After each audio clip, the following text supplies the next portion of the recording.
breaking news, breaking news, breaking news. Yo, check it out. P. Diddy's judge made a decision on the freak-off tapes in the criminal case, and he was superseded. I told y'all, and I put my life on it, that they had to supersede him with that indictment they had because it's fugazi. Now, we're going to play this, but before we begin, make sure you subscribe to my daughter's YouTube channel at Juanita Mecca Audio, and subscribe at Mecca Audio TV and Unique Mecca Audio Prison Stories. Let's get it popping. Let's get it moving. Oh, don't forget the like button.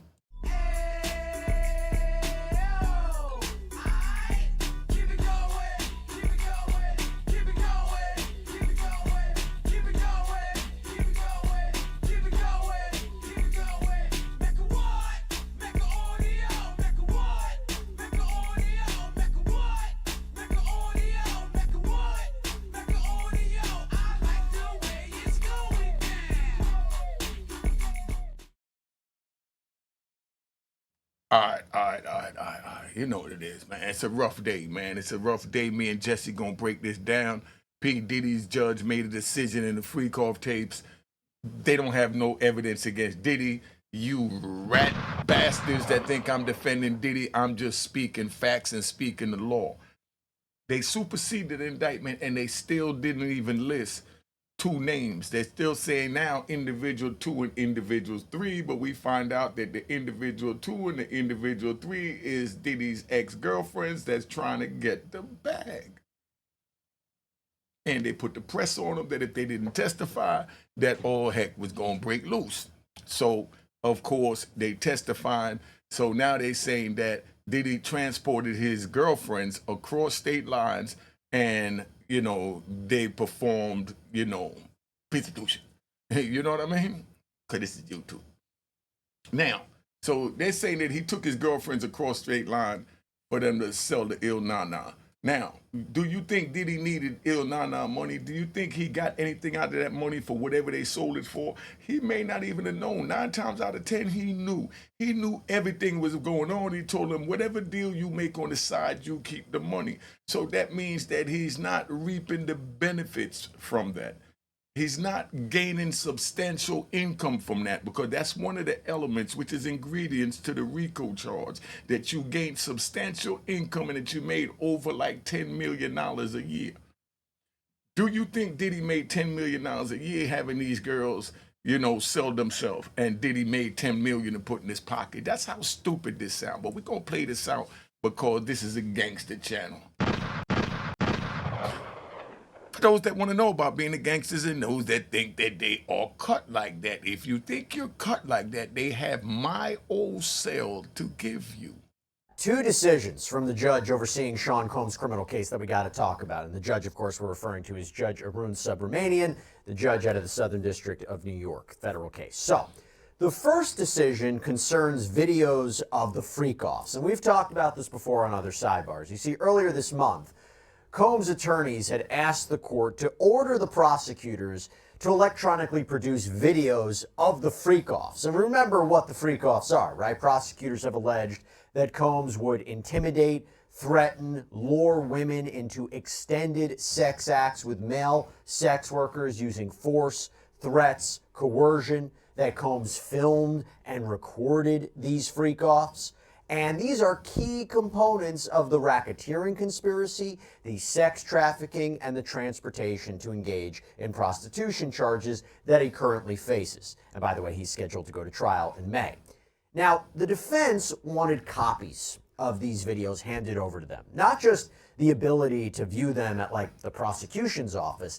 They wanted copies of these videos for themselves. And I've talked to lawyers about this before. There's a big advantage to having the electronic video, the electronic evidence yourself, right? All right, let me break that down so you understand. We're going to keep this really short to the point. We're going to make it so you understand this in gangster terms.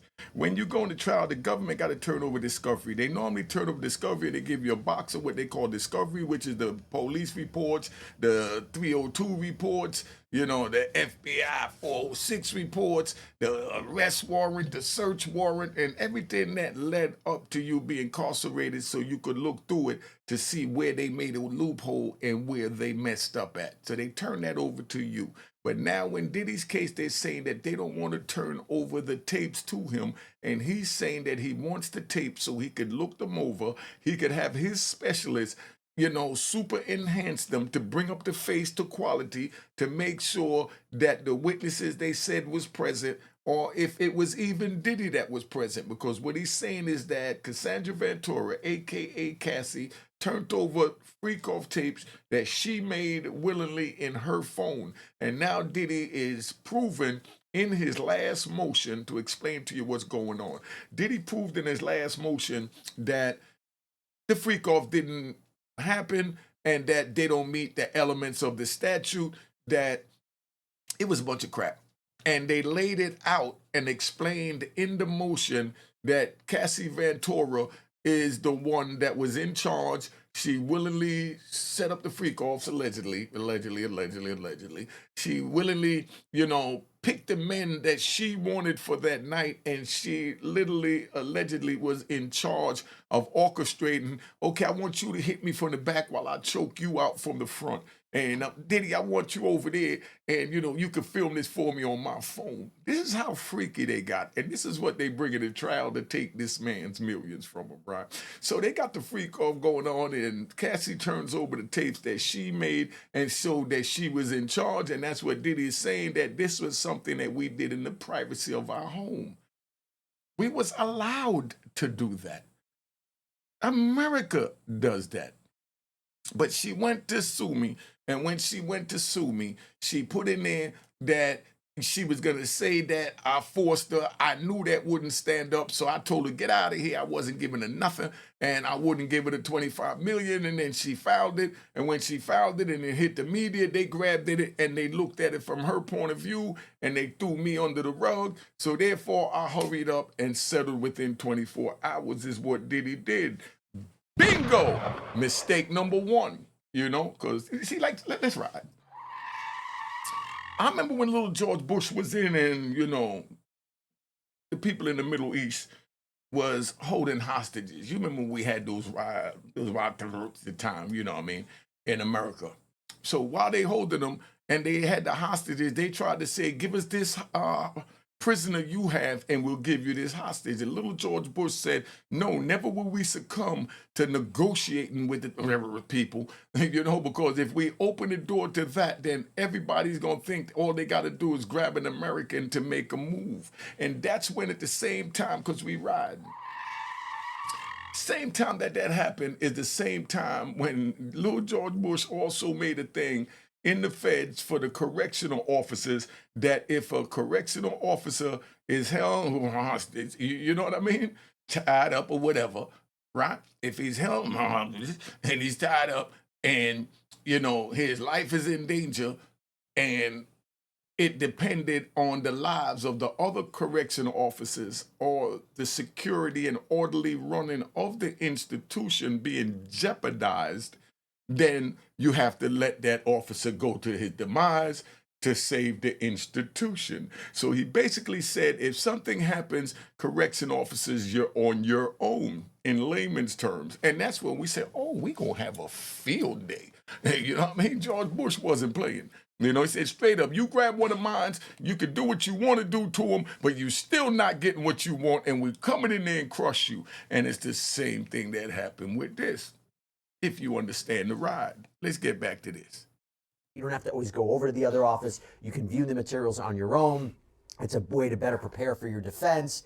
And Sean Combs' lawyers argue that under the federal rules of criminal procedure, if the defendant asks for it, the government has to give a defendant the opportunity to inspect and to copy electronic data that is in the government's possession. And that data, that evidence, has to be material to preparing their defense. Now, you see what he's saying? He's saying that they got to allow them to copy the data. That's what they do in other cases. They give you a copy of it, but they tell them that they don't want to give the freak-off tapes to Diddy because they don't want the public to know that Cassie was in charge of the whole orchestration, and that's what the alleged freak off tapes, consist of Cassie being in control, totally opposite to what they're saying. But by them saying that there's freak offs, they're not letting nothing be shown from the tapes. They even blocking Diddy and them now, saying they got to redact what they wrote in the last motion or letter that they submitted to the court, where they described in the letter that the alleged freak-off tapes that they're showing support Diddy's stance that this was all consensual and that Cassie was in charge and there was no drugs involved because no one was high in the tapes. And by him putting it in motion, they said, oh, you dead wrong. You just gave away everything to the public. You know what I mean? But the meantime, they put in the public that they were freak-offs and left it to the public speculation to create content saying that it was allegedly Demi Moore, allegedly Bruce Willis, allegedly Aaron Kushner, allegedly, what's that boy name from Titanic? Whoa, what's his name? Leonardo DiCaprio. They got you thinking Denzel Washington, Will Smith. All these names came up because the government threw the subliminal lob ball out there. Poof. And everybody grabbed it and just started twisting it. And now Diddy and them is fighting back, and they put in motion saying, oh, we saw the tapes they allowed us to come look at, and those tapes don't show what they're saying or what social media is pushing, and the government is not stepping forward to tell social media not to push it like that. So you tell me what is happening. Where that joint at? So that's where that's at, man. Hold up. All right, I'll call them back. But so, that's where we at. So the government is not telling them nothing. You understand? And they want the tape so that they could do what they need to do with it. And the government got mad because Diddy put into motion exactly, like he described the tapes, how he was refuting, or disagreeing with the government stance with what the tapes was for. And that's what this is going to be talking about as we move forward. So I can let old Jesse talk now, because you understand what he's saying, the words that are coming out of his mouth before they come out from a hood gangster perspective. All right, let's tap it in. And here, Combs' attorneys argued material. The videos of these alleged freak-offs are at the center of the allegations put forward by the government. And they say, look, the government hasn't presented a real, legitimate, solid reason for why they shouldn't be turned over to the defense. It's not like we're dealing with child pornography or classified information where you have to have certain protocols put in place by how that material should be shared or disseminated. And they say, more importantly, these tapes prove our client is innocent. So Combs' lawyers wrote in a previous letter, Now, this letter that Combs' lawyer wrote, this is what the prosecution is saying, that they played foul ball because they told the public what was in the tapes, which was nothing more than Cassie enjoying her little freak off, allegedly. So that's what this is about now, so you know where we at. having reviewed these videos, it is now abundantly clear that they confirm Mr. Combs' innocence and that their full exculpatory value cannot be investigated and used unless they are electronically produced. The 9 videos at issue are the so-called freak-off tapes with victim 1 that the government has repeatedly referenced, causing wild speculation in the media. Contrary to what the government has led this court and the public to believe, the so-called freak-offs were private sexual activity between fully consenting adults in a long-term relationship.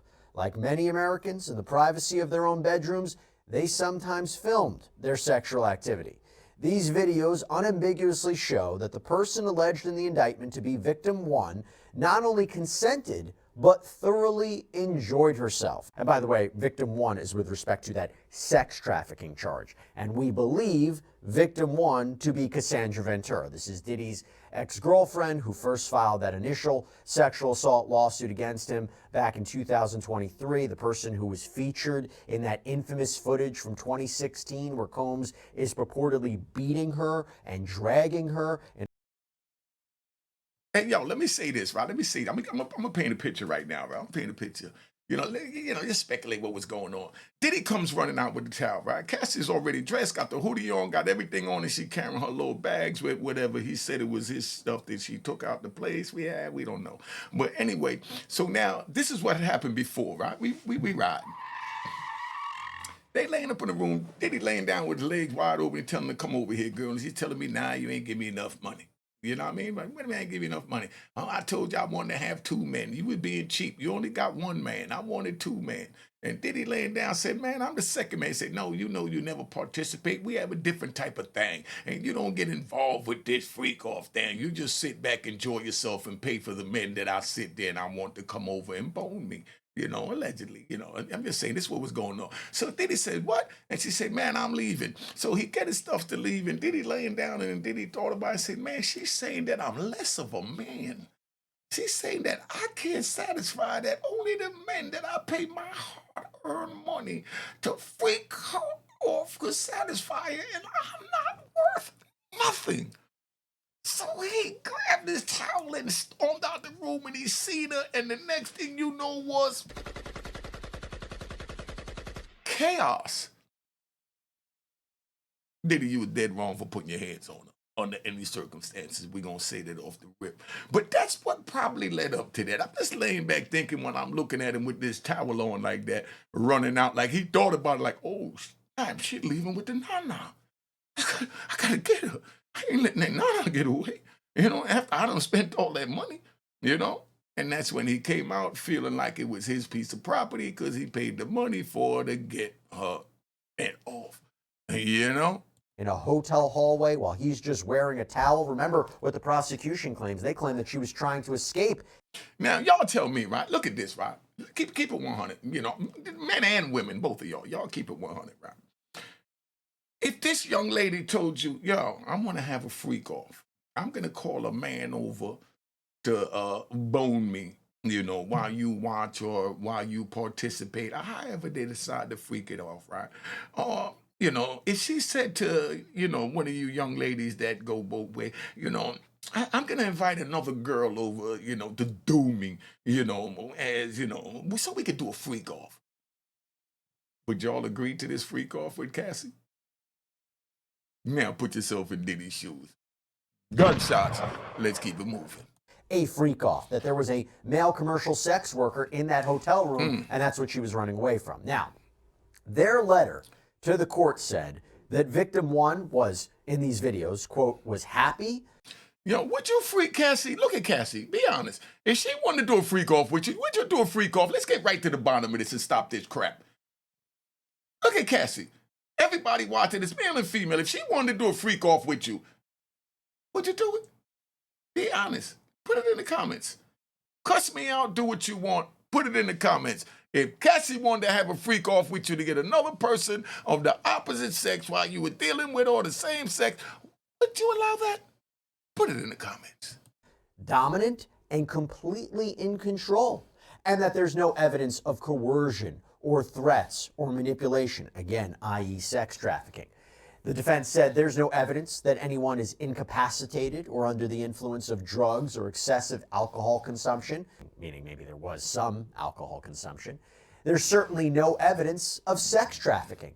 Moreover, contrary to innumerable sensationalistic media reports, the videos do not depict sex parties. There are no secret cameras, no orgies, no other celebrities involved, no underground tunnels, no minors, and not so much as a hint of coercion or violence. Far from the government's lurid descriptions, the videos show adults having consensual sex, plain and simple. At bottom, this case is about whether victim one was or was not a willing participant in her private sex life with Mr. Combs. The videos confirm that she plainly was. So what they say, right? All I got to do to let's just play, you know, devil's advocate and lawyer here. All they got to do to prove this, right? It just showed Cassie giving one moan. And that's it. Trick, you enjoyed it, so you can't try nothing. You know what I mean? No, but I didn't say You know, say hold on. Let's fast forward the tape. Then they catch it go And you're saying that you wasn't a willing participant? Cassie should have just took the bag and kept it moving. You know, but she wanted to try and tear him down and drag him through the mud. Nothing worse than a woman scorned. R. Kelly said it best. Look where he's sitting at today. Consent appears to be the main defense to the federal criminal charges. And that would make sense, right? Because the idea would be, did they engage in sex? Yes. Did he transport her across state lines? Yes. But as long as there was no threats or fraud or coercion or illegal, sex acts or commercial sex acts, it's fine. It's legal. It's not sex trafficking. And so their whole defense here is this was all consensual, and these tapes prove it. We need these tapes.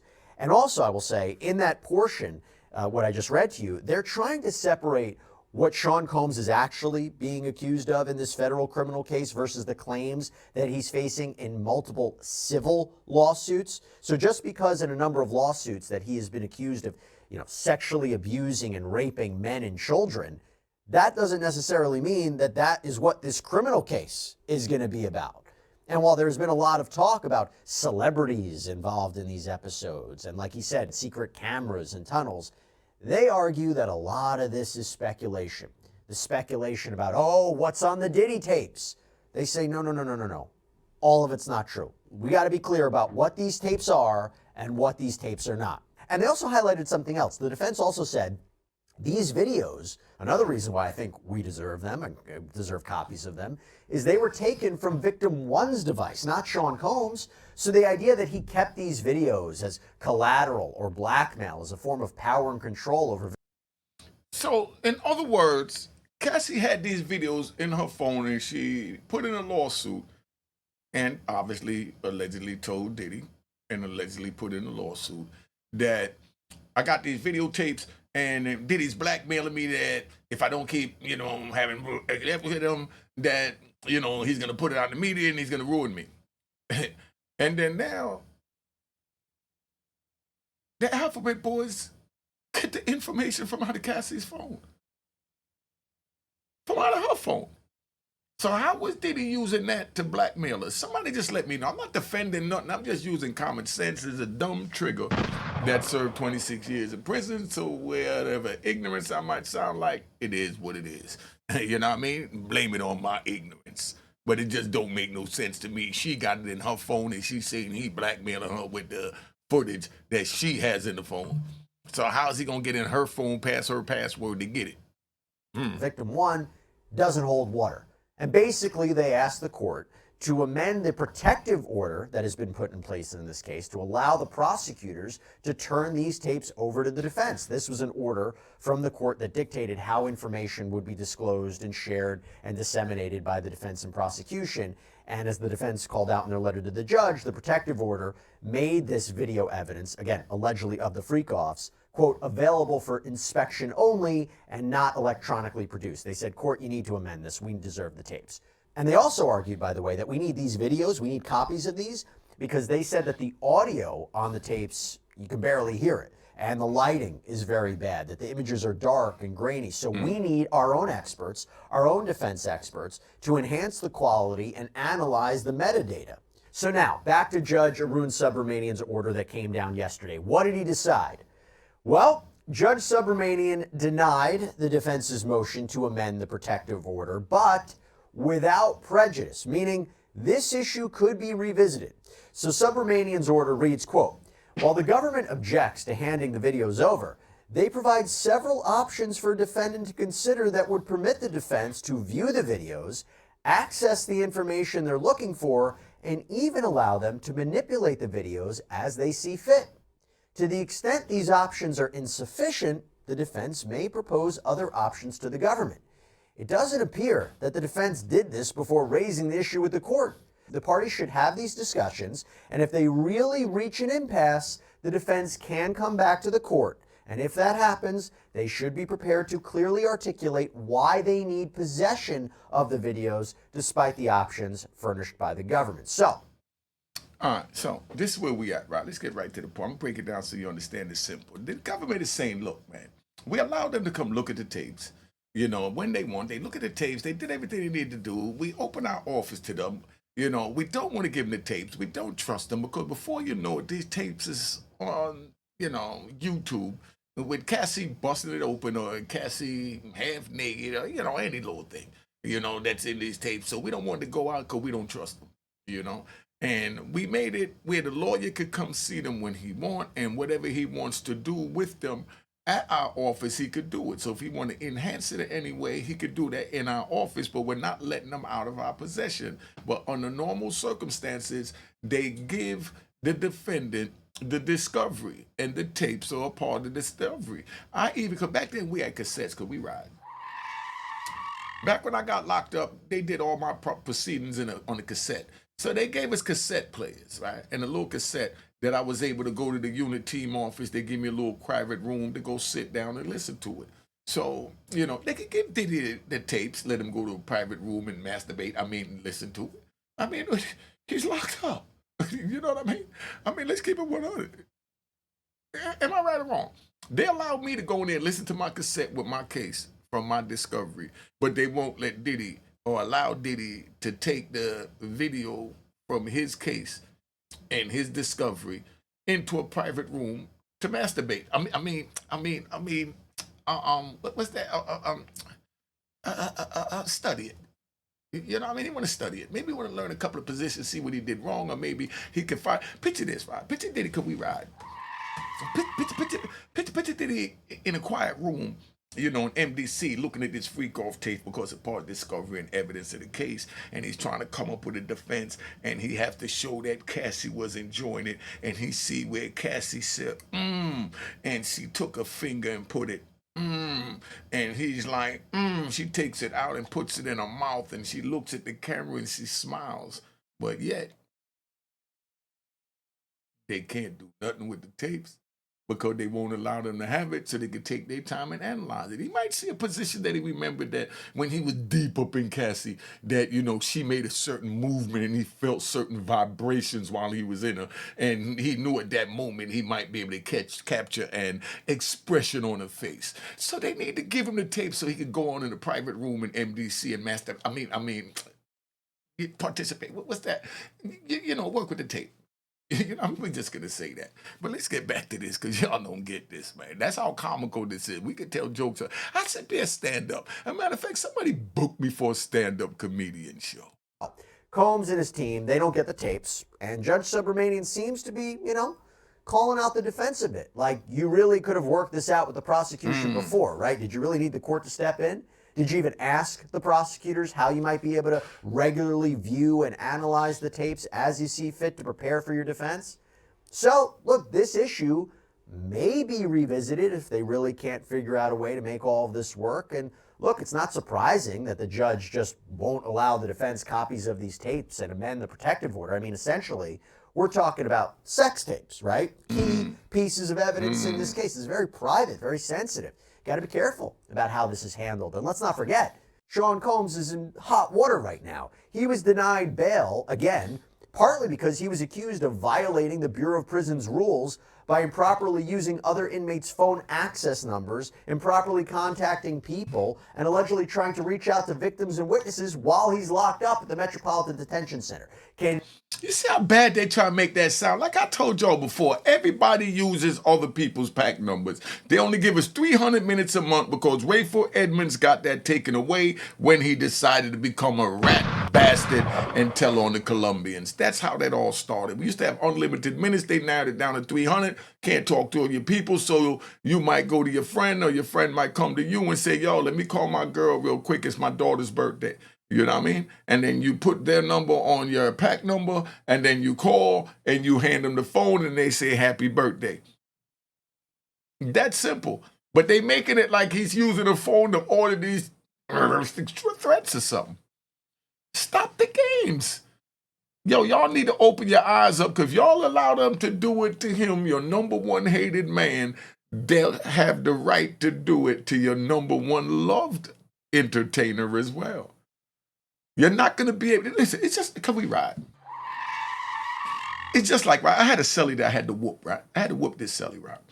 We in the cell and he always sweeping up and doing something. So I ran in there one day to go make a butt naked soup because I was hungry. I was trying to make it on the move, put a little hot water on it, take it back to the yard and go sit down at the skin table and play some skin. Y'all know that Georgia skin. So I'm out there with the Georgia boys and the Florida boys and Carolina boys, you know, what they call the dirty South boys, right? I'm in Lee County. So I run out to the yard and I come back in and dude is sweeping the cell up, and while I was rushing out, a butt naked soup is the little ramen soup with the little silver pack, right? We call that butt naked soup because it's butt naked. It's nothing but a little season pack, so it's a butt naked soup. So I got this butt naked soup, and I grabbed it, I busted, pop, pop, pop, pop, and I dumped in the thing real quick, and a couple of little crumbs felt like the size of rice grains, you know what I mean? But I ran outside and he's sweeping the swell up, and when I come in, he's sweeping around my butt naked soup noodles that fell on the ground.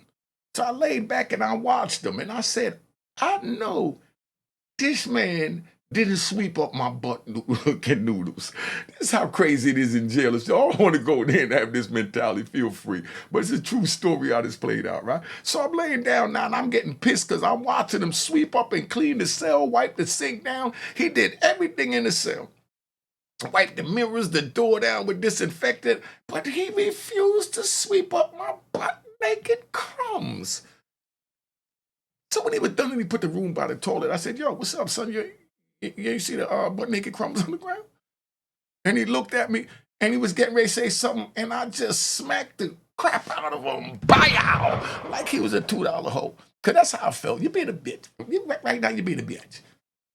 You know what I mean? So I smacked the crap out of him, right? So he runs out the cell and he goes to his homies and he tells them that I smacked him in the cell. So when I came down there, I showed him. I said, the man just cleaned up the whole cell. I dropped a few little crumbs of butt naked soup, and this man sat here and act like, he was too good to pick it up because I dropped it and we live in the cell. And I've swept up his butt naked soup crumbs. And I took it personal. Now, if you don't like it, it is what it is. And they looked at me and said, man, you right, New York. You know what I mean? So now they go tell him, yo, pack your stuff. You got to move out before this man kill you up in the cell. You in here playing these little hoe-ass games. If he's sweeping up the whole cell, including whatever lint fell off of your blanket, because germs don't pick and choose who it affects. If I say he used the toilet and I'm not cleaning the urine off the toilet seat, because he made the mess, and then I got to use the toilet seat and sit on that urine, that germs don't have a problem with affecting me, even though it came from him and I'm expecting him to clean it up. See how stupid this whole thing is? See the crazy, twisted conversations that in the lifestyle that we live on the inside, that we worrying about if a dude is going to clean off the toilet after he used the bathroom. And if a dude is going to sweep up your butt naked noodle crumbs, if you spill it on the floor, and now you want to punch a man in the mouth for not sweeping up the butt naked noodle crumbs. Man, let's get back to this, man.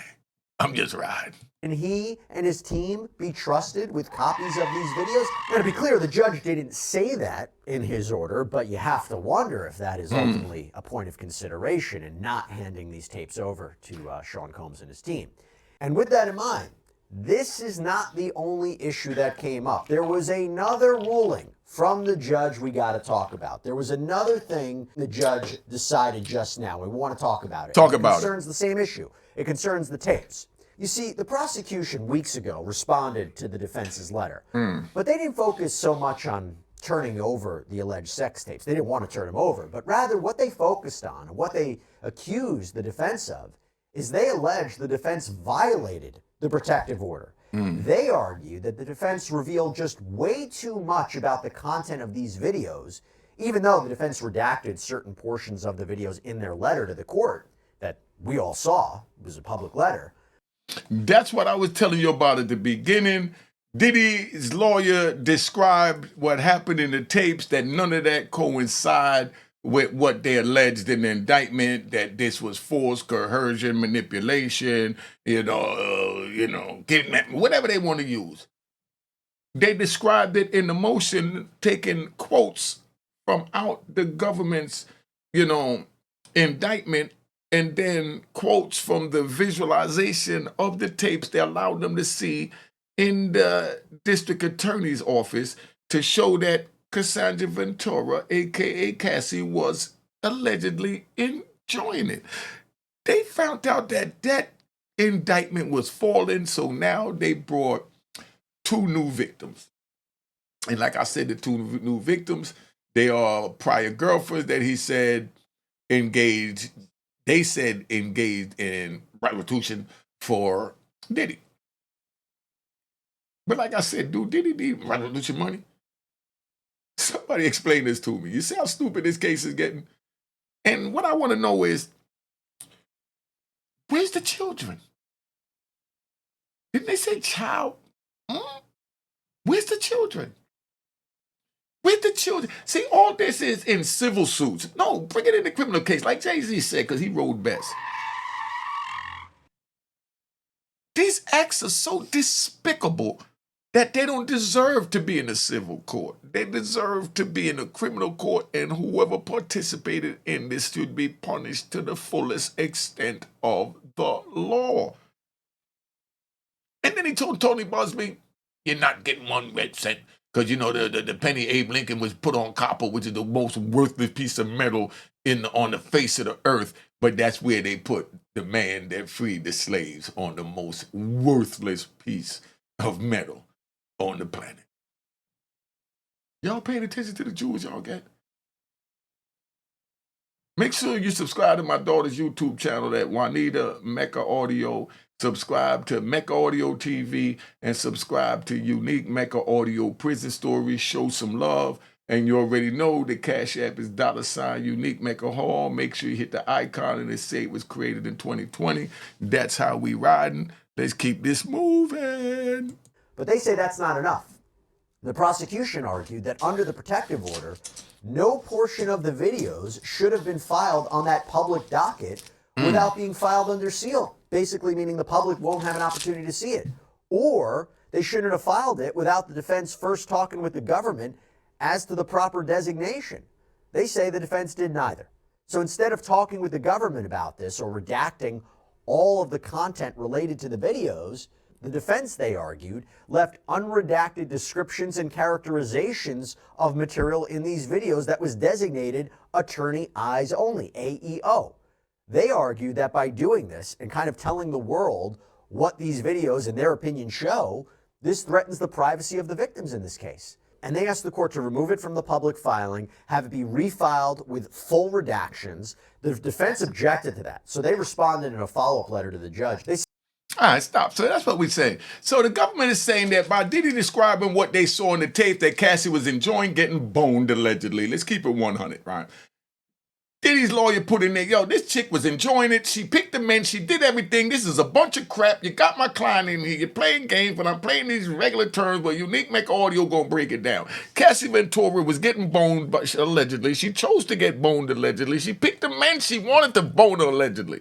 Whatever happened, when Diddy put his hands on her, he was dead wrong, and he should be punished for putting his hands on her. But as far as these tapes that you're saying that you got, that this and that, what I saw said XYZ is what he put into motion when he filed it. So he filed it. Now, any one of us YouTubers, anyone in the public could get it because it's public information, and then they get to see what was in the tapes. So the government is saying that you're telling what was in the tapes and you're making us look bad because you're giving up the case. No, the case is that weak that you even brought me in here on this crap. So I have to show them because you said the tapes existed with us having a freak off. So I have to show that it wasn't a freak off. And how I did that is by looking at it, and I see Cassie moaning when I went deep up in her guts and said, And right there, I froze the tape and I wanted to zoom in on it, and you won't let us get the tape so we can take it to our own private people. You're telling us we got to come do it over there. This is a bunch of bull crap. This is what's going on. Let's keep it moving. Gangster time.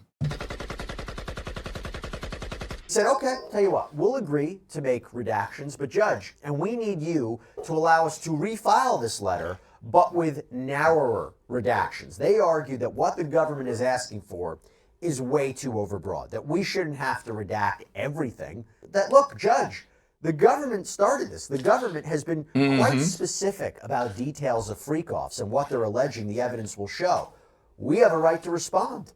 We have a right to provide our own description, our own characterization of what these videos are. Okay. And the defense also argued that there is a presumption of the public having access to all the details about these videos. Again, videos of freak-offs are the government's key piece of evidence. the public has a right to know, and Combs' rights are being compromised by not having the proper access to this video evidence. So in their letter, the defense writes, indeed, the public can only have confidence in the conscientiousness, reasonableness, or honesty of judicial proceedings if the documents on which judges rely are publicly available. And they say the government provides no adequate rationale for sealing this information. In fact, let me read you this part in its entirety, because I think this is a key to what the defense's argument was, and then I'll tell you what Judge Arun Subramanian decided. But the defense wrote, while victim one may have privacy interests that justify keeping the videos themselves under seal at this stage, including details of the content of the videos, the fact that victim one was filmed while participating in the so-called freak-offs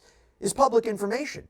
Indeed, the government has publicized that these were extended sex acts with male commercial sex workers and elaborate and produced sex performances that were electronically recorded. The government has publicized gratuitous details, including the use of baby oil, lubricant, extra linens, lighting, room damage, delivery of IV fluids. The government even held a press conference publicizing the seizure of more than 1,000 bottles of personal lubricant and baby oil. And the government has publicly asserted that during the freak-offs, alleged victims were subjected to physical, emotional, and verbal abuse, including being hit, kicked, and dragged, and that alleged victim claims are corroborated by videos of the freak-offs. Faulting the defense for characterizing that same evidence as exculpatory and consensual is an unfair double standard and demonstrates the government's intent to mislead the public and the court, to accept the government's broad reading of the protective order, or turn it into a tool to shield the public from any interpretation of the evidence that could be favorable to Mr. Combs. After the government has been able to tout its own inculpatory interpretation, the result will be an unfairly polluted jury pool manufactured by the government's misleading narrative and widely disseminated by the press. Okay. Now to the judge's order from yesterday. And here is what Judge Subramanian wrote. Quote, the protective order is clear that the defense shall not share any AEO material, attorney's eyes only material, or the content of the AEO material with any other persons. The defense's original letter, which the court ordered stricken from the public docket, did not redact numerous descriptions of the content of the videos at issue, which have been designated AEO pursuant to the protective order. These descriptions are also appropriately sealed under the test in, and then they cite a case. But the judge says this, but to the extent certain of the government's proposed redactions don't relate to the content of AEO material, the defense's original letter can be refiled with those specific sentences unredacted. In other words, defense, you didn't redact what you should have, okay? Namely the descriptions of the videos or your characterizations of the videos. That was attorney's eyes only, not for the public to see. We actually removed that letter from the docket. But I will tell you, it's already been, heavily reported in the media, so. All right, so what they're saying is that Diddy's lawyer described what he saw on the tapes, and that was for his attorney's eyes only, so Diddy's lawyer pulled a fast one by describing what he saw with his eyes only, putting it out there that Cassandra Ventori was allegedly enjoying it, getting her back blown out. That's what they're saying. The judge is saying, take it down, redo it, and redact what you saw, meaning cross out what you saw so the public don't see and know that Cassie was enjoying getting boned from the back, and when Diddy hit that spot, she said, and Diddy wants to freeze that and blow it up and show it to the jury in nice glossy colors. That's what's happening here. It's that simple. Y'all understand? I know you do, because that's why you come here. Let's keep it moving. How much good is that? But Judge Subramanian seems to leave a little bit of an opening here that if the government proposes over redactions, if the redactions just go too far and they're covering things that really don't need to be attorney's eyes only, then those things don't have to be redacted. By the way, before we finish things up, I just want to quickly lay out something else. So there was a big bombshell that came out recently about freak-offs. I'll get to that in a second. But just so we all are clear about what I mean when I'm talking about freak-offs and the alleged tapes of the freak-offs, just so we understand their importance to this criminal case, I want to read you just one more time the descriptions of what freak-offs are as laid out by the prosecutors in Combs' criminal indictment. Combs Listen and up. other members and associates of the Combs enterprise wielded the power and prestige of Combs' role at the Combs business to intimidate, threaten, and lure female victims into Combs' orbit, often under the pretense of a romantic relationship. Combs then used force, threats of force, and coercion to cause victims to engage in extended sex acts with male commercial sex workers that Combs referred to as, among other things, freak-offs. Freak-offs were elaborate and produced sex performances that Combs arranged, directed, pleasured himself during, and often electronically recorded. In arranging these freak-offs, Combs, with the assistance of members and associates of the Combs enterprise, transported and caused to be transported commercial sex workers across state lines and internationally. Freak-offs occurred regularly, sometimes lasted multiple days, and often involved multiple commercial sex workers. During freak-offs, Combs distributed a variety of controlled substances to victims, in part to keep the victims obedient and compliant. Sometimes, unbeknownst to the victims, Combs kept videos he filmed of victims engaging in sex acts with commercial sex workers. After freak-offs, Combs and the victims typically received IV fluids to recover from the physical exertion and drug use. By the way, a little side note. I keep getting this question. Isn't it Now interesting listen to that he's this. going to trial for racketeering and yet he's the only criminal defendant? It is interesting, right? He can't engage in a racketeering enterprise like this or an alleged racketeering enterprise like this by himself. So you imagine that there will probably be alleged co-conspirators who are testifying against him. I don't see, I mean, is it possible that other people might actually be indicted alongside him? Maybe, but I mean, at this stage, seems unlikely. I don't know, just an interesting point. It's the same thing that we talked about with Ghislaine Maxwell, right? Anyway, let's not forget that prosecutors allege that these freak-offs, though, they weren't just happening years ago, right? In one of the letters to the court, they wrote, indeed, since at least in or about January 2024, when the defendant was unquestionably aware of the criminal investigation, the evidence shows that he is engaged in multiple freak-offs, some including the interstate transportation of individuals to participate. So that's going to be the heart of the case. Now, we actually heard about freak-offs quite recently. So Rolling Stone just published a piece, and it's entitled, "As Sean Combs' Love Era Began, New Accusers Say He Was Still a Demon." And one of the people interviewed as part of this piece was an alleged male sex worker identified as Nathan. Now, Nathan, in this report, claims that Combs actually contacted him to participate in a freak-off in 2019. He claims this was out in Miami at the One Hotel, essentially a threesome, 2 men and a woman. Apparently, though, that didn't happen, that specific freak-off event or alleged freak-off event, but Nathan says he was paid between $2,000 and $5,000 for these types of sexual episodes, and that freak-offs were, quote, ritualistic, and that Combs would be there. He would choreograph the whole thing. He would watch. Quote, he would pretend to leave the room, but like go around the corner and crawl in the room on the floor and peek around the corner or use the mirrors. This Come on, dog. Do you think Diddy need to crawl around the room, crawl on his knees, and peek through the mirror when he's the one paying for these free calls? And he's Diddy. Do you see how crazy some of this could get? Could you imagine Diddy on his knees like a little pervert? You know what I mean? Peeking around the corner to see what's going on instead of just sitting there enjoying himself with what's going on. Y'all put it in the comments. This is how stupid this is. This is what Nathan claimed. Really creepy obviously, because it's like your girlfriend. Why do you even have to do that? He claimed that these episodes would occur at places like hotel rooms in Miami, New York, Los Angeles, that there would be warm baby oil, that he was even allegedly drugged during a freak-off. I mean, what he's alleging here is entirely consistent with what prosecutors are alleging. It's not hard to read the paperwork, watch the YouTube videos, and if you ever cross paths with Sean P. Diddy Combs, you say that he actually assaulted you and try and get the bag. This is the Diddy stimulus era. But Trump is back with the Trump stimulus that's going to override all of that. You know what I mean? It's where the females trying to, get their Diddy stimulus.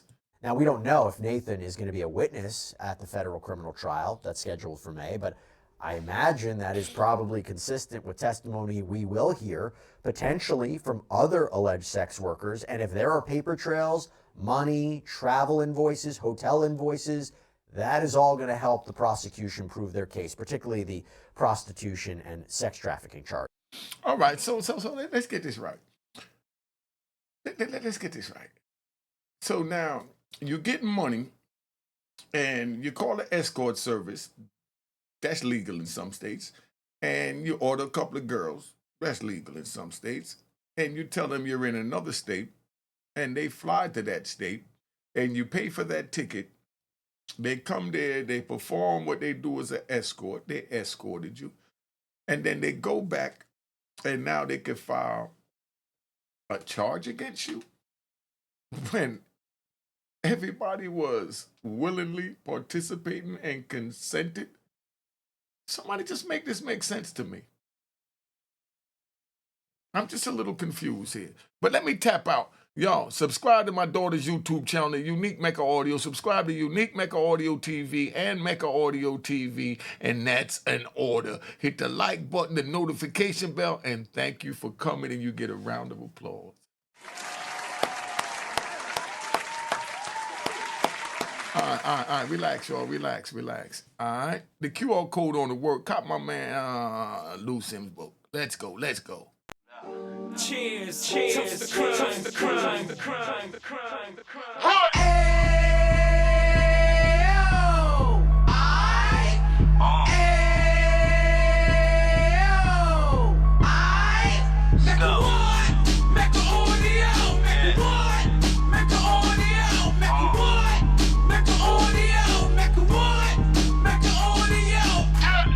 Fresh out the can of 26, he back on the strip, getting back in the mix. What he mentions a gift. You stand up 10 toes down, and I suggest you pay attention to this.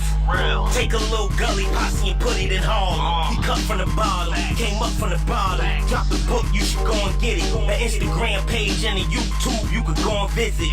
Then you could consider yourself LinkedIn. Sit front row and get Jews from a kingpin. How he went through it, so you ain't gotta go do it. To not pay attention would be stupid. Talking about a man that probably put your grandfather on. Probably the reason that him and your grams got along. A man that generated millions on the block, did his time, never squilling to the cops, Mecca Audio.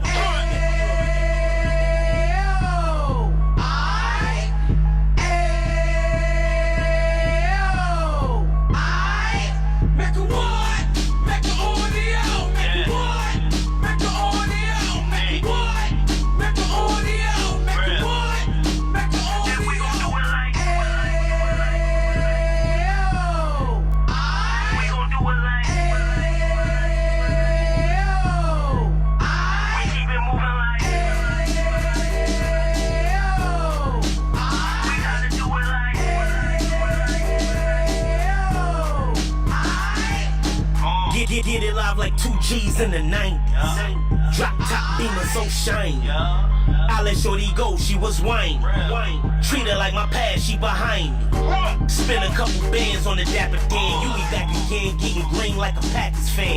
No cap, it's a roaring uptown. Baby horn uptown, Dominican bust downs. Now we on the positive, we got a lot to give. Now he trying to stop the kids from being inoperative. So take heed, homie, lend an ear. He started in uptown, he gon' finish dead. But now it ain't about selling drugs, buying cars. It's about buying property to make the community ours, so we can get back to the Cheers to the crime.